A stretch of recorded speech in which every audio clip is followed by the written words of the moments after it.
बिस्मिल्लाहिर्रहमानिर्रहीम। अस्सलाम वालेकुम नाज़रीन, ज़ॉम्बी लफ्ज़ आपने ज़रूर सुना होगा। अक्सर हॉलीवुड की फ़िल्मों में ज़ॉम्बी के किरदार को दिखाया जाता है। ज़ॉम्बी को हॉलीवुड अपनी फ़िल्मों में एक खौफनाक किरदार के तौर पर पेश करता है। हॉरर फिल्मों में ज़ॉम्बी को चलती फिरती खून में लथपथ लाश के तौर पर दिखाया जाता है। ये आधे मुर्दा और आधे ज़िंदा इंसान दिखाए जाते हैं जो हॉलीवुड की अक्सर हॉरर फिल्मों में दिखाए जाते हैं। मगर आपको ये जानकर हैरत होगी कि ज़ॉम्बी का ये किरदार बिगड़ा हुआ ज़रूर है लेकिन घड़ा हुआ हरगिज़ नहीं है। और आपको ये जानकर मज़ीद हैरत होगी कि ये किरदार किसी और का नहीं बल्कि एक मुसलमान रहनुमा जानजा ज़ॉम्बी का है, जिसे मगरब खून आशाम एक नीम मुर्दा वहशी के तौर पर फिल्मों, म्यूज़िक वीडियोज़, यहाँ तक कि बच्चों की वीडियो गेम्स में भी पेश करता है।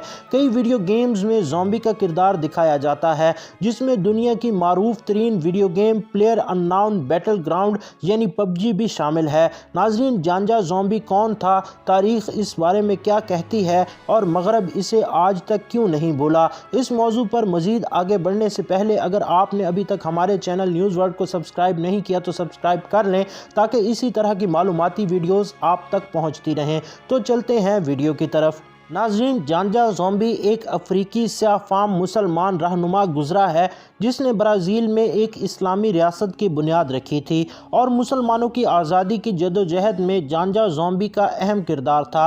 नाज़रीन, सन 1539 में पुर्तगालियों ने ब्राज़ील पर कब्ज़ा किया तो वहाँ के स्याफ़ाम बाशिंदों को पकड़कर ग़ुलाम बनाने, बेचने और ज़बरदस्ती ईसाई बनाने का काम शुरू हुआ। नाज़रीन, स्याफ़ाम बाशिंदों को ग़ुलाम बनाना और उन पर जुल्म करना, उनकी ख़रीद व फ़रोख्त करना एक मामूल बन गया था। मुअर्रिख़ीन लिखते हैं कि अफ्रीकी ग़ुलामों की तादाद तकरीबन 1,30,00,000 से भी ज़्यादा हो गई थी। 16वीं और 19वीं सदी के दौरान अफ्रीकी ग़ुलामों की तिजारत का ये काम उरूज पर पहुँच चुका था। इसी दौरान अमरीका दरियाफ़्त हुआ तो अफरादी क़ुव्वत की ज़रूरत में इजाफ़ा हुआ। उन अफ्रीकी स्याफ़ाम ग़ुलामों को अमरीका में भी फ़रोख्त किया जाने लगा। नाज़रीन, ग़ुलामों की तिजारत मईशत का आम उन्सर बन गया था। अफ्रीकी एजेंट्स और यूरोपी ताजरों के माबैन ग़ुलामों के अनगिनत सौदे हुए। उन अफ्रीकी स्याफ़ाम बाशिंदों को पकड़कर अफ्रीकी साहिल पर ले जाते और वहाँ से बहरी जहाज़ों में यूरोप लेकर जाते और उन स्याफ़ाम बाशिंदों को जंजीरों से जकड़ कर ले जाते, जिसकी वजह से कुछ रास्ते में ही दम तोड़ देते। और नाज़रीन, ब्राज़ील के अजायब घरों में महफूज शुदा बहुत से तारीख़ी दस्तावेज़ात इस बात की तस्दीक करते हैं कि ज़्यादातर अफ्रीकी बाशिंदे जो ग़ुलाम बनाए गए थे वो मुसलमान थे। वो कुरान मजीद की तिलावत करते थे और उनमें से उलमा उन्हें दीन इस्लाम के असूल सिखाते थे। मगर उन स्याफ़ाम अफ्रीकी ग़ुलामों को कोड़े मारे जाते थे, जलाया जाता था और उनसे जिनसी ज़्यादती की जाती थी।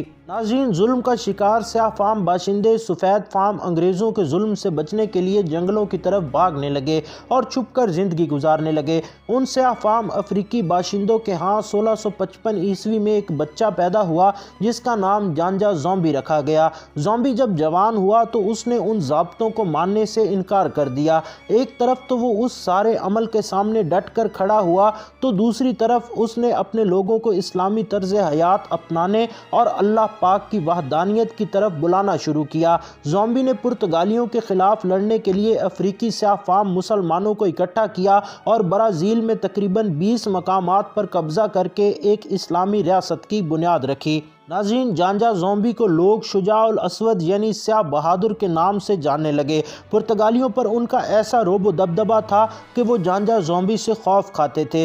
जानजा ज़ॉम्बी का दौर 50 साल पर मुहित था और वो आखिरकार एक मार्के में शदीद ज़ख्मी हुए और ज़ख्मी हालत में लड़ते लड़ते दम तोड़ गए। जानजा ज़ॉम्बी को कत्ल करने के बाद लाश की बेहुरमती की गई, सर तन से जुदा कर दिया गया और लाश के टुकड़े किए गए और लोगों को जानजा ज़ॉम्बी का तमाशा बनाकर पेश किया गया। स्याफ़ाम अफ्रीकी बाशिंदों का कत्ल किया गया जो बच गए और उनको फिर से ग़ुलाम बना लिया गया। नाज़रीन, मगर आज भी जानजा ज़ॉम्बी का नाम उनको याद है। ब्राज़ील में आज भी जानजा ज़ॉम्बी का कांसी का मुजस्मा मौजूद है। ब्राज़ील में सन 1888 में ग़ुलामी पर पाबंदी आयद की गई जिसकी बुनियाद मुसलमान रहनुमा जानजा ज़ॉम्बी ने रखी थी। नाज़रीन, आज अगरचे उन अफ्रीकी स्याफ़ाम बाशिंदों की औलाद में से बहुत से अपनी इस्लामी शनाख्त को भूल गए, मगर हर साल 13 मई को ब्राज़ील और अफ्रीका जानजा ज़ॉम्बी के बारे में आगाही का दिन मनाता है। मगर افریقی برازیل کے شہری زومبی اور غلامی کے خلاف ان کی بہادری کی یاد میں 20 نومبر کو منانے پر اصرار کرتے ہیں۔ ناظرین، ہم تاریخ بھولتے ہیں مگر مغرب نہیں بولتا۔ جانجا زومبی کی وفات کے دن کو وہ ایک تہوار کے طور پر مناتے ہیں جس میں خوفناک کپڑے پہنے جاتے ہیں اور منہ پر دہشت ناک خول چڑھائے جاتے ہیں تاکہ لوگوں کو باور کرایا جا سکے کہ زومبی ایسے خون آلود بھیڑیے ہوتے ہیں جن کا انسانیت سے کوئی واسطہ نہیں ہوتا۔ مگر جانجا زومبی ایک مسلمان رہنما تھا، اس نے افریقی سیاہ فام مسلمان باشندوں کو غلامی سے نجات دلوائی تھی۔ ناظرین، ان حقائق سے پہلے کون کون واقف تھا ہمیں کمنٹس کر کے ضرور بتائیے گا، اور مزید اس طرح کی معلوماتی ویڈیوز حاصل کرنے کے لیے ہمارے چینل کو سبسکرائب کر لیں تاکہ اسی طرح کی دلچسپ اور معلوماتی ویڈیوز آپ کو وقتاً فوقتاً ملتی رہیں۔ اپنا بہت خیال رکھیے گا اور اپنے اس چھوٹے سے چینل کا بھی۔ ملتے ہیں اگلی ویڈیو میں، تب تک کے لیے